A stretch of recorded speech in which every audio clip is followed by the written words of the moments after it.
Cette table ronde a été faite en présence de Ibrahim Koulibaly, qui vient du Mali et qui est fondateur de la coordination nationale des organisations paysannes. Il y avait également Jean-Pierre Berland, qui est économiste, agronome, ancien directeur de recherche à l'INRA, Guy Kassler, qui est délégué général du réseau Semences Paysannes et chargé de mission pour Nature et Progrès, et enfin Christian Berdo, qui est vice-président des Amis de la Terre. Alors Bénédicte nous a donné le titre de cette table ronde. En fait, la question qui a été posée à ces intervenants était de savoir comment on en était arrivé à cette industrialisation forcenée de l'agriculture. On n'entend pas beaucoup. Vous n'entendez pas? Comme ça va mieux? Oui. Il faut rester devant. Quoi. Il faut rester devant, oui. En fait, des hommes appelés paysans ont été pendant des milliers d'années maîtres des ressources naturelles, en eau, en semences, en animaux. Cet état de fait est radicalement changé, mis en question par l'industrialisation de l'agriculture et les différents acteurs de cette industrialisation qui y voient tous un intérêt.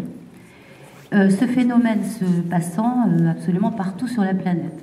Mais pour revenir simplement à la région PACA, il a été dit que 3 exploitations agricoles disparaissaient par jour en PACA. C'est donner un petit peu la mesure des choses. Donc chacun des intervenants, à partir de là où il était, ont tenté de nous donner les causes de cette industrialisation. Nous avons commencé avec Ibrahim Koulibaly, qui donc nous vient du Mali, qui lui-même est exploitant agricole dans le cadre familial.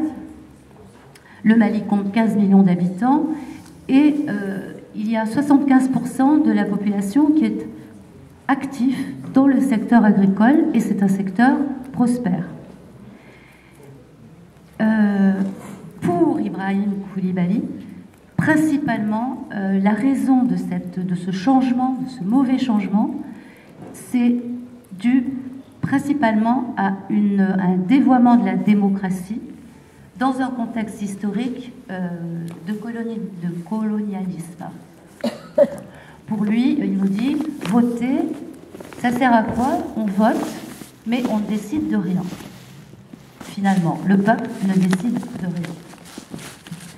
Donc un enjeu démocratique crucial, et il nous dit même qu'il préférait les élites issues de la dictature que ces élites hors sol, toutes tournées, orientées vers les aides extérieures, avides de rentrer dans le mouvement de la mondialisation,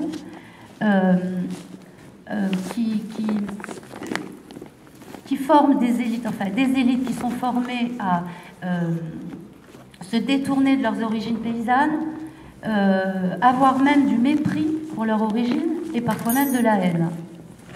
Et il nous ajoute tout de suite que lui, il vient de la paysannerie, il a fait des études, mais il est très fier de ses origines. Il est donc un peu à l'inverse de la majorité de ces élites qu'il appelle hors sol.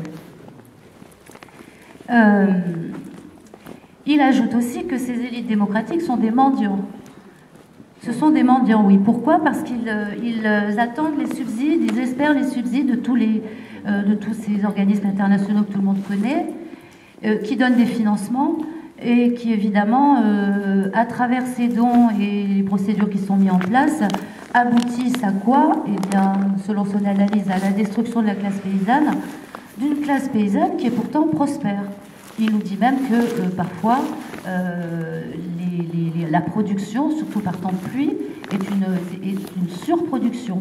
Et là-dessus, il ajoute, c'est un mensonge de dire que l'Afrique ne nourrit pas. C'est faux. L'Afrique nourrit.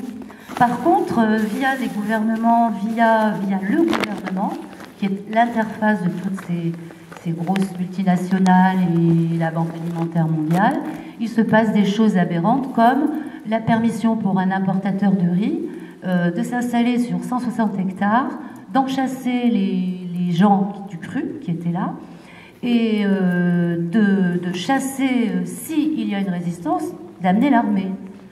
Bon, face à ça, la décision, enfin le choix de Ibrahima et de tous les intervenants opposés à ça a été d'essayer en justice. Mais il est évident que quelque part, la tentation de la prise d'armes, elle est là. Mais il faut rester prudent. Voilà.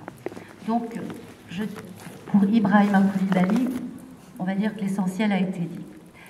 Guy Kastler rebondit sur l'appellation mendiant que Ibrahim attribue au gouvernement malien, en disant que ici, ce ne sont pas le gouvernement qui est mendiant, mais les paysans, les agriculteurs. Et il nous donne l'exemple des éleveurs ovins qui ont des revenus qui sont bien inférieurs à ce qui est attribué par des subventions. Étant entendu évidemment que cet octroi de subventions est toujours assorti de conditions, évidemment qui ne vont pas forcément dans le sens d'une évolution qu'on souhaiterait. Et lui, il appelle donc les agriculteurs des mendiants, Guy Kastler, et il traite les élites de voleurs. C'est le terme qui a été employé. Vol sur les semences avec le système du COV et encore plus fort le système du brevet qui est basé sur le marquage moléculaire. Il nous parle aussi du système financier de compensation des pertes occasionnées par les activités agro-industrielles sur les écosystèmes, qui donne en quelque sorte un quitus à la destruction du vivant. Et il nous rappelle que, par exemple, l'abeille noire, on n'en trouve quasiment plus en France. Il n'y a quasiment plus d'abeilles noires en France.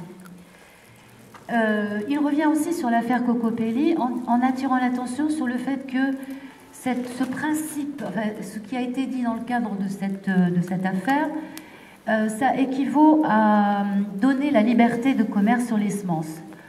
Or, Kastler se pose la question, et il répond assez rapidement d'ailleurs, que la liberté de semences, c'est peut-être pas ce qu'il faut faire, parce que qui dit liberté de semences dit aussi liberté des semences OGM.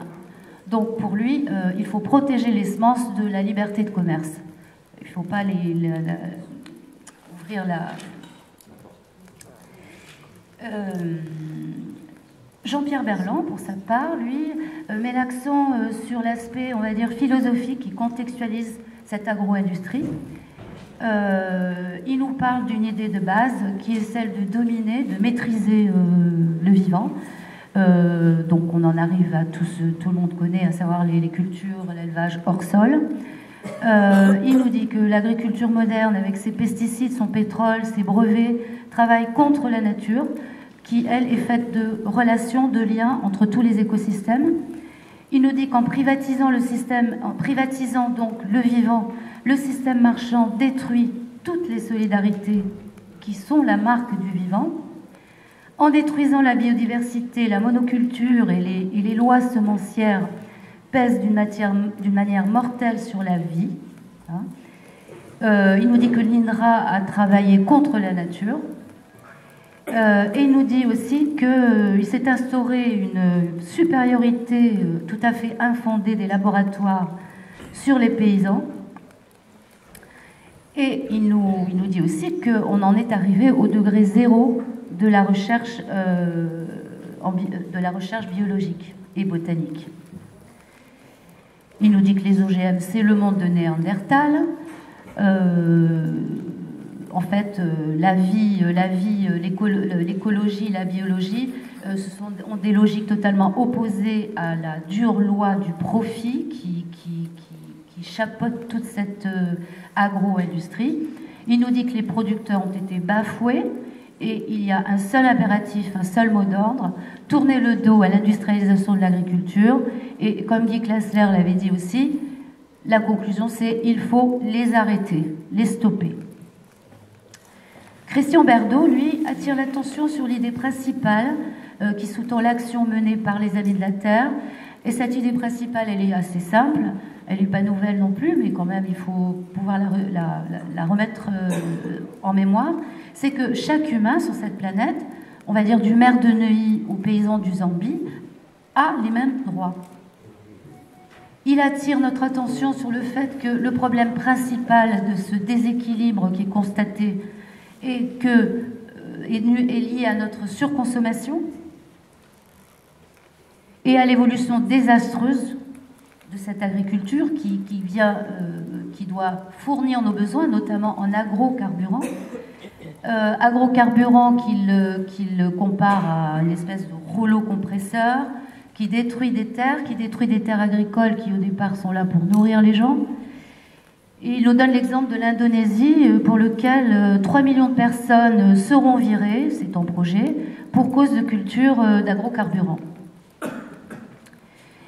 Il attire aussi l'attention sur la perversion de ce système qui met en relation plusieurs acteurs, les agro-industriels intéressés, les multinationales, et qui sont sur le terrain assistés, aidés par le gouvernement qui ouvre la porte du pays et les militaires qui viennent asseoir et par la force, s'il est nécessaire, des décisions qui vont à l'encontre des populations. Il y a donc une guerre ouverte contre les derniers écosystèmes et les paysans. C'est clair et net, on veut détruire la classe paysanne. Il termine en évoquant quelque chose qui n'a rien à voir avec les OGM, qui est l'irruption des nanotechnologies, qui privatisent la matière.